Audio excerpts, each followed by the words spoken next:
आज चाहिँ एउटा सानो सेवा कार्यको लागि शिला बहिनीको बर्थडेको दिन हामी यहाँ शिव मन्दिर लिम्बू बस्तीमा आएका छौँ। हामी सानो सेवाको लागि र हामी मन्दिरमा चाहिँ एकजना अङ्कल बस्नुहुन्छ, उहाँको लागि चाहिँ हामी एउटा घरमा लाने अन्त कोही नभएको बेसारा अङ्कल चाहिँ यहाँनिर बस्नु हुँदो रहेछ।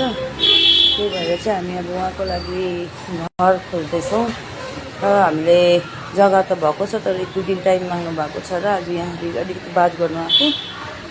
आज अलिक सन्चो भएँ, म सबैजनाको प्रार्थनाले गर्दा म धेरै सन्चो भएँ र अब बहिनीहरू 2जना मात्रै भएर आँट नगरेर चाहिँ अनि हामीले यसो बिस्तारी भनेर अहिले म आएको हजुरहरूलाई मन्दिर परिसरको अलिकति दर्शन गर्दैछु।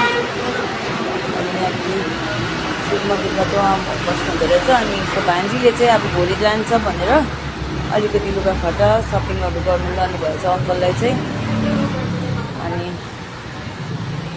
बिस्तारै बिस्तारै हामी यो कार्यमा अघि बढ्दैछौँ। हामी सङ्गालो सेवा संस्थाबाट धन्यवाद।